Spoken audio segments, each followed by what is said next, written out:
आज जो हम लोग पढ़ेंगे सबसे पहले वो है भील रिवोल्ट या भील विद्रोह या भील अपराइजिंग। भील बहुत लंबे समय तक चला है, 1817 से 1846, और ये इस एरिया में चला है, मोस्टली गुजरात और ये मालवा वाले एरिया में, इस एरिया में चला है। लेकिन ज्यादातर आज का जो गुजरात है और जो अपर महाराष्ट्र है और जो वेस्टर्न एमपी है, यहाँ पे ये लोग थे। ठीक है। अच्छा मुझे बताओ, आप लोग मध्य प्रदेश वाले हो, भगोरिया कोई उत्सव होता है क्या भील लोगों का? Yes sir. जी सर। तो भगोरिया यस मुझे सर। देखना है, तो मुझे किस जिले में जाना पड़ेगा मध्य प्रदेश के? झाबुआ, अलीराजपुर एंड धार। हाँ बढ़िया है ना। तो झाबुआ, और अब मुझे ये बताओ थोड़ा सा, एमपी की बॉर्डर लगती है गुजरात से, तो कौन से वो जिले हैं जो गुजरात के साथ सीमा साझा करते हैं मध्य प्रदेश के? अलीराजपुर। अलीराजपुर और झाबुआ। Very good. है ना, पहले एक ही करता था लेकिन अलीराजपुर बनने के बाद अब दो कर रहे हैं। तो अब आप देखो, जैसे मैंने यहाँ पे ये काला काला किया, तो ये आप देखियो गुजरात के साथ जो बॉर्डर लग रही होगी वो अलीराजपुर झाबुआ की लग रही होगी, और आज वहां भी, आज 2021 में भी वहां भील जनजाति रह रही। तो ये जो मेन था बसाहट, यहाँ पे भीलों को ज्यादा कंसंट्रेशन था, ज्यादा लोग रहते थे। आज भी लगभग यहाँ पे बहुत रहते हैं भील। भील तो वैसे पूरे देश में है, लेकिन यहाँ पे, तो यहाँ पे भील रिवोल्ट हुआ था 1817 से 1846 तक चला था। इसका दूसरा नाम है नावका दास रिवोल्ट। नावका दास रिवोल्ट भी इसको कहते हैं। रीजन ये था कि सूखा पड़ा, अंग्रेज तो मानने से तैयार नहीं था, वो तो लगान लेगा ही, लगान नहीं दोगे जमीन से बेदखल कर देगा, मार देगा, परेशान करेगा, जानवर छीन ले जाएगा। तो लगान का दिक्कत था, इकोनॉमिक डिस्ट्रेस था, लोग परेशान हो गए और उन्होंने विद्रोह शुरू कर दिया। अब यहाँ गुजरात में एक पूरा जिला है, गुजरात में एक पूरा जिला है जिसका नाम है पंचमहल जिला, पंचमहल डिस्ट्रिक्ट। ठीक है। और यहाँ पे ये जो रिवोल्ट सबसे पहले शुरू हुआ था। तो भील विद्रोह शुरू कहाँ हुआ? अगर क्षेत्र की बात करूंगा तो गुजरात वाले क्षेत्र में, और अगर जिले की बात करूंगा तो पंचमहल वाले क्षेत्र जिले में। लीडर का नाम याद रखना, रूपा सिंह और जरिया भगत। रूपा सिंह और जरिया भगत। एक टाना भगत नाम के व्यक्ति भी मिलेंगे आपको, लेकिन ये यहाँ पे जरिया भगत है। और यहाँ पे हुआ क्या होगा, अंग्रेजों ने इस रिवोल्ट को दबा दिया होगा, लोगों को मार दिया होगा। लेकिन ये रिवोल्ट कई बार हुआ है, कई बार उठा है, इसलिए इसका टाइम पीरियड देखिए लगभग 30 साल तक ये विद्रोह चला है। कई बार ये भील आदिवासी उठे हैं, लड़े हैं। अल्टीमेटली रिजल्ट तो वही था कि अंग्रेजों ने इसको दबा दिया। क्योंकि आप देखिए यहाँ पे पास में सूरत है, और सूरत में अंग्रेजों का काफी अच्छा, यहाँ पे है ना, यहाँ पे इनकी स्ट्रेंथ काफी अच्छी सूरत में। तो बस आप इसका रिवोल्ट का नाम याद रखिए, इसको नावका दास विद्रोह भी कहते हैं। रीजन सबके वही रहते हैं, सूखा डाल सकते हो, आर्थिक दिक्कत डाल सकते हो, ज्यादा लगान डाल सकते हो, बाहरी लोगों का आगमन डाल सकते हो, रीजन लगभग सबका सेम है। ठीक है। और लीडर का नाम याद रखना, रूपा सिंह और जरिया भगत। जहां जहां मैं लीडर का नाम बोलूं वो इनको आपको ध्यान रखना है। ठीक है। तो ये हो गया कौन सा, भील विद्रोह या भील अपराइजिंग। अब चलते हैं कोली विद्रोह में। हमने कोल पढ़ लिया, कोल पढ़ा छोटा नागपुर में, कोल में आगे आई लगा दो तो ये हो गया कोली। वैसे कोली नाम की जो ट्राइब है या जो जनजाति लोग हैं, ये महाराष्ट्र में मिलते हैं आपको। ठीक है। तो कोली अपराइजिंग का शुरुआत बस ध्यान रखो 1829 में हुई है, और ये भी लंबे समय तक चली है। दिक्कत यही है, देखो भील के साथ थे, अगर मैं ये आपका गुजरात वाला एरिया है और इसके जस्ट नीचे महाराष्ट्र आता है, और यहाँ पे कोली लोग रहते हैं। तो भील लड़ ही रहे थे, इनको देख के कोली वाले लोग भी लड़ गए, यार हम भी लड़ेंगे, यार हम भी परेशान है। क्योंकि ये सारा जो एरिया है अल्टीमेटली लगान अंग्रेज ही वसूल रहा है, और बिना किसी फिक्स टर्म के वसूल रहा है, भले कागजों में कुछ भी लिखा हो। जैसे आज भले मोदी सरकार ने बोला हो कि हमने 3 लाख करोड़ का पैकेज निकाला है, लेकिन वो पैकेज क्या है, बैंक का लोन है। अब ये है कि अगर आपको लोन मिल जाए तो आप ले लो, बस वही बात है कि लगान उस समय भले कुछ भी कहा जा रहा होगा, लेकिन उस समय जो अंग्रेज अधिकारी आपके घर आया है या वो जमींदार आपके घर आया, उसके मुंह से जो निकल गया वो आपको देना है। आज वो खुश है तो बोला आज लाओ 5 रुपए लगान लाओ, आज वो उसका दिमाग खराब है तो आज बोलेगा लाओ 50 रुपए लगान लाओ। आप उससे लड़े कि भाई बगल वाले से तो 5 रुपया लिया, हमसे 50 रुपए क्यों ले रहा है, तो वो बोलेगा मेरा मन देता है कि मैं गोली मारूं। ऐसा होता था उस समय, कोई सब अंधा कानून चल रहा था, कोई राम राज्य था ही नहीं वहां, है ना। तो कोली भी लड़ गए, और सबसे मेन जो रहेगा वो ईस्ट इंडिया रूल नहीं रहेगा, इनके खिलाफ लड़ रहा। ईस्ट इंडिया कंपनी की जब भी मैं बात करता हूँ तो सिर्फ अंग्रेज नहीं आते, ध्यान रखिएगा, इनके साथ जमींदार लोग भी आते हैं। अब आप बोलेंगे सर यहाँ पे जमींदार कहाँ से आ गया, तो जमींदार यहाँ नहीं है, तो यहाँ पे आ जाएंगे पॉलिटिकल एजेंट, या यहाँ पे आ जाएंगे राजस्व वसूली वाले। वो कोई भी आदमी हो, वो भारतीय हो, अंग्रेज हो, कोई भी हो, ठीक है। अल्टीमेटली इनका काम है पैसा खींचना। अब पैसे के लिए चाहे अंग्रेज अधिकारी को जाए, चाहे अपना जमींदार या कोई एजेंट को भेज दे, या राजस्व वसूली के लिए एजेंट को भेज दे, किसी को भी भेज दे, पैसा इनको चाहिए। तो मोटे तौर पे सबको समझ में आ रहा था कि अल्टीमेटली करवा कौन रहा, ईस्ट इंडिया कंपनी करवा रही, ठीक है। रीजन यहाँ पे भी वही है कि भैया सूखा पड़ा, अकाल आया, बेरोजगारी है। बेरोजगारी क्यों है ये मैंने बता चुका है कि बहुत सारे लोग जो पहले और भी काम, दूसरे काम करते थे, वो अब खेती की ओर क्यों आ गए, ये हम पिछली क्लासों में डिस्कस कर लिए हैं, ठीक है। बेरोजगारी है, सूखा है, आपने लगान की दर बहुत ज्यादा कर दी है, ठीक है। कभी कभी तो साल में 4 बार लगान लिया करते थे, जबकि साल में 1 बार लेना है। और उसके बाद बहुत सारे उटपटांग टैक्स भी लिया करते थे कि भाई पटेल के घर बच्चा हुआ है, पटेल मतलब मान लो गांव का मुखिया, जो कि अंग्रेजों ने उसको स्पॉन्सर किया है कि तुम जाके लगान लोगे, तो पटेल के घर बच्चा हुआ है, एक नजराना लाओ। पटेल की बिटिया की शादी है तो नजराना लाओ। एक नजराना भी चला करता है टैक्स बहुत। नजराना मतलब कुछ भी हो जाए बड़े आदमी के घर में, ये किसान, ये गरीब मजदूर जाके दिया करता है, साहब ये हमारी तरफ से, साहब ये हमारी तरफ से। तो ये तो नए, ये टैक्स तो चल ही आ रहे थे, और जो अंग्रेजों का टैक्स था वो अलग था। जैसे जैसे हम लोग आगे बढ़ेंगे ना, तो बहुत सारे नए नए टैक्स आपको पता चलेंगे, और आप थोड़ा सा विचार करना कि इनका जीवन कितना दयनीय था। हमारा आपका जीवन बहुत ही ज्यादा अच्छा है, बहुत ही ज्यादा अच्छा, ठीक है। ये लोग कैसे जी रहे थे कभी सोचना, ठीक है। तो इन लोग भी लड़े, लड़े तो क्या किया, अंग्रेजों की जो छावनी थी, जो फोर्ट थे, उनको तोड़ा फोड़ा, ठीक है। और रिवोल्ट हुआ, और बाद में इस रिवोल्ट को दबा दिया गया। कोई भी रिवोल्ट ऐसा नहीं है जो कि सफल रहा हो, इससे अंग्रेज डर के भाग गए और दोबारा उस इलाके में ना आया, ऐसा कोई भी रिवोल्ट नहीं है। सब में अंग्रेजों ने, समय लगा लेकिन उसको दबा दिया। अगला जो विद्रोह है उसे कहते हैं रामोसी, रामोसी अपराइजिंग, रामोसी विद्रोह। रामोसी असल में वो लोग थे जो कि मराठाओं की आर्मी में काम किया करते थे। बहुत सारे लोग मराठा के जो फोर्ट है, किलों में काम करते थे, ठीक है। और ये एक तरह से मराठा के जो अंडर में बहुत अच्छे अच्छे इनको काम मिले हुए थे रामोसी लोगों को। लेकिन हमने देखा है कि भाई 3 एंग्लो मराठा वॉर हुए, और उसके बाद मराठाओं की कमर तोड़ दी गई, मराठा बर्बाद हो गए, उनसे उनका इलाका भी छीन लिया, उनसे सब्सिडी लाइन भी साइन कर ली। बाद में 1818 में मराठा पेशवा को तो पेंशनर ही बना दिया गया। तो जब इतना सब कुछ हो गया, 1818 में मराठा पेशवा ही पेंशनर बन गया, तो ये रामोसी लोगों का धंधा भी खराब हो गया। भाई आर्मी में इनको जगह नहीं मिल रही है, इनको काम धंधा नहीं मिल रहा है। मराठा जो राजा इनको सहेज के रखा हुआ था, संभाल के रखा हुआ था, इनको बहुत सारे अलग भी काम मिल रहे थे, वो नहीं मिल रहे, पूरे मार्केट खराब हो गए, ठीक है। अब ये रामोसी एक तरह से बेरोजगार हो रहे, ठीक है। और ये लोग हिल ट्राइब थे, यानी ये पहाड़ों में रहने वाले लोग थे, इनके पास बड़ी बड़ी जमीनें नहीं थी कि ये खेती कर लेंगे।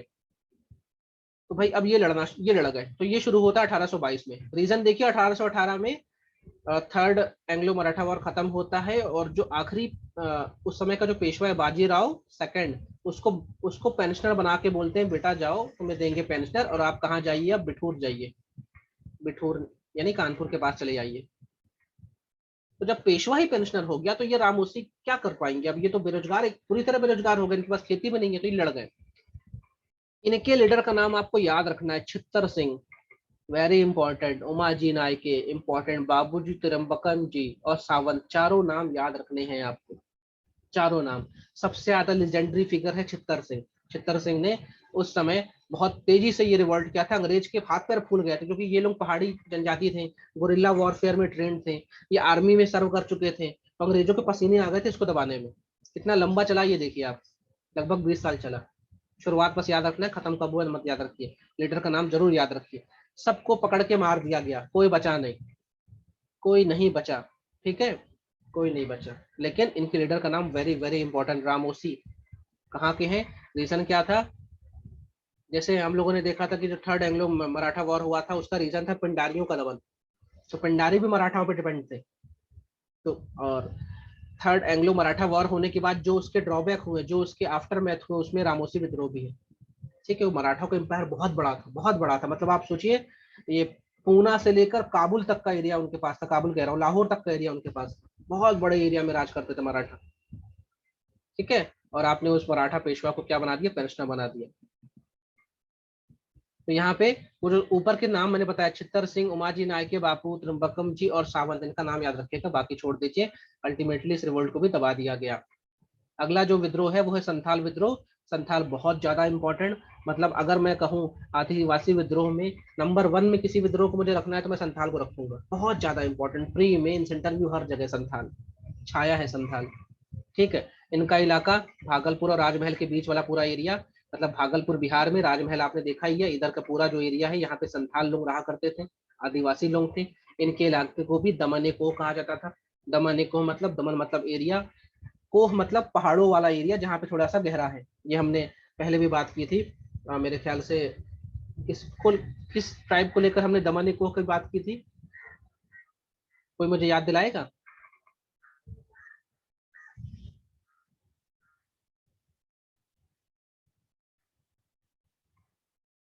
चलिए, आप लोग देखिएगा, मैंने दमन कोह के बारे में इससे पहले भी किसी जनजाति के बारे में बात की है।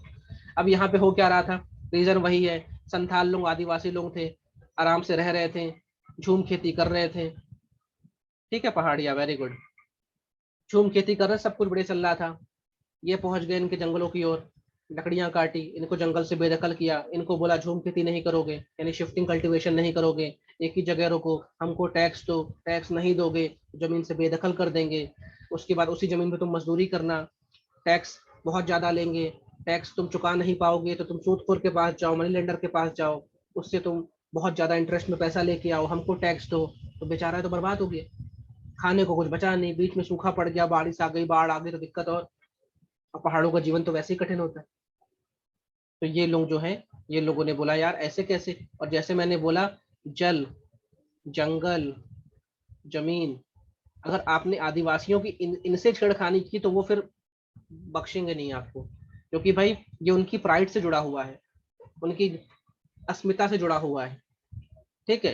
और ये लोग काफी ज्यादा, जैसे कहते हैं कि अपनी इज्जत, अपनी प्राइड को मानती है, और सही बात भी है। इन्हीं की वजह से थोड़ा बहुत जो देश का एनवायरनमेंट बचा हुआ है वो, बिल्कुल थैंक्स करो आदिवासी लोगों को जो बचा के रखे, नहीं तो हम डेवलपमेंट के नाम पे तो हम पूरे जंगल साफ कर दें। और जब इनके जमीन पे बात आ गई, इनकी जमीन से इनको बेदखल किया जाने लगा, और इस जमीन पे कोई बाहरी व्यक्ति आके खेती कर रहा है, क्योंकि भाई एक संथाल जो टैक्स नहीं दिया उसकी जमीन उससे छीन ली गई और किसी और को दी गई, तो अब भैया जब बाहरी लोग आएंगे, इंक्रोचमेंट करेंगे, तब दिक्कत हो जाएगी। और ये शुरू होता है 1855-56 से। इस विद्रोह के बारे में ज्यादा बात इसलिए नहीं होती क्योंकि इसी समय क्रांति शुरू हो गई। जब क्रांति शुरू हो गई तो हमारे इतिहासकारों ने भी क्रांति पे तो बहुत लिखा, लेकिन संथाल विद्रोह को भूल गए, क्योंकि उसी समय हुआ था। और संथाल विद्रोह में बहुत ज्यादा अंग्रेजों को पसीने आ गए थे, बहुत सारे संथाल मारे गए, लगभग 15,000 संथालों ने अपनी जान की कुर्बानी दी। और इस विद्रोह को उतना ज्यादा लाइमलाइट नहीं मिलता, क्योंकि उसी समय हम देख रहे हैं कि जस्ट एक साल बाद क्रांति शुरू होने वाली है, और इसलिए संथाल विद्रोह दब जाता है। और कभी कभी हम भी मिस कर जाते हैं, हम एग्जाम में ध्यान नहीं रख पाते संथाल विद्रोह कब हुआ था। इसका टाइम पीरियड 55 से 56 का है। और यहाँ पे जब बाहरी लोग आना शुरू हो गए, तब संथाल लोगों ने बोला बहुत हो गया। बाहरी में कोई भी, चाहे अंग्रेज अधिकारी आ रहा है, सूदखोर आ रहा है, और ये बाहरी लोगों को बोलते थे दिक्कू, ध्यान रखिएगा, दिक्कू ये बोलते थे, बाहरी लोगों को दिक्कू बोलते थे। जो नॉन ट्राइब है, जो नॉन संथाल है, वो दिक्कू है इनके लिए।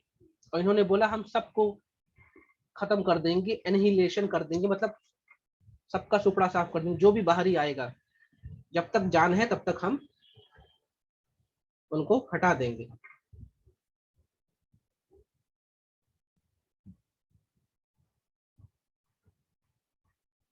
ये कहाँ हुआ, ये मैंने बताया तो बेटा, देखिए भागलपुर नाम का एक जिला है आज बिहार में, और राजमहल नाम का एक जिला है झारखंड में। इसके बीच का जो पूरा एरिया है, लगभग 400 किलोमीटर का जो ट्रैक है पूरा, ये जो है यहाँ पे संथाल लोगों का रीजन था, संथाल है ना। बाद में इस पूरे एरिया को संथाल परगना के नाम से डेजिग्नेट कर देंगे, दिखाऊंगा संथाल परगना कहाँ है। और भागलपुर जो है, यहाँ से, भागलपुर से ही जो गंगा नदी है मेरे ख्याल से वो झारखंड में घुसती है ना, जितना ध्यान है मुझे। भागलपुर में ही गंगा नदी का पार्ट काफी चौड़ा हो जाता है, और यहाँ पे अगर आपको गंगा डॉल्फिन देखनी है तो आपको भागलपुर जाना पड़ेगा। मेरे यहाँ पे राजा विक्रमशिला डॉल्फिन सेंचुरी मिलेगी भागलपुर में ही। ठीक है। अभी ये काफी ज्यादा न्यूज में आया था भागलपुर, क्योंकि बहुत सारे जो बॉडी थी वो तैरती मिल गई थी, भागलपुर में काफी ज्यादा हो रहा था। इनके जो लीडर है, इनका नाम आपको ध्यान रखना है, सिद्धू और कानू, दो भाई थे, बहुत ज्यादा इंपॉर्टेंट है। ये लोगों ने इसको लीड किया था, सिद्धू और कानू, सिद्धू और कानू। इन लोगों ने बोला कि हमारा जो भगवान है, जिनको वो ठाकुर कहते थे, इन्होंने कहा इन सिद्धू कानू ने कहा कि हमें भगवान ने सपने में दर्शन दिए हैं और बोला है, ठाकुर ने बोला है कि अपनी आजादी के लिए लड़ो, इन दिकुओं को भगाओ यहाँ से, इन दिक्कू को यहाँ से भगाओ, घबराओ मत, जान चली जाए तो चली जाए। इतना ज्यादा जिसे कहते हैं ब्रूटल अटैक था इनका कि अंग्रेज परेशान हो गए थे। और 1857 की क्रांति को थामने में या उसको सप्रेस करने में 1.5 साल लगने का मेन रीजन ही संथाल ही था, क्योंकि आधी से अधिक फोर्स तो संथाल भी बढ़ गई थी और यहाँ पे क्रांति शुरू हो गई थी। इन्होंने अपने इस आंदोलन का नाम रखा था हूल, हूल आंदोलन। संथालों के विद्रोह को संथाल अपनी भाषा में, संथाली भाषा में हूल कहते हैं, हूल। ठीक है। और आप मुझे ये बताएंगे, हमारा जो अनुसूची 8वीं है उसमें 22 भाषाओं का जिक्र है, क्या उसमें संथाली भाषा है क्या? हाँ yes sir. Sir. Yes sir. ठीक है। तो अब ये हूल इन्होंने शुरू कर दिया और जो भी मिला, चाहे जमींदार हो, महाजन हो, मनी लैंडर हो, कोई भी जो बाहरी, जो नॉन संथाल है उसको मारा, उनके घर, उनकी रेलवे लाइन, जो भी उनकी सारे इस्टेब्लिशमेंट है उसको तोड़ फोड़ के अलग कर दिया। काफी मतलब ब्रूटल और वायलेंट अटैक था इनका।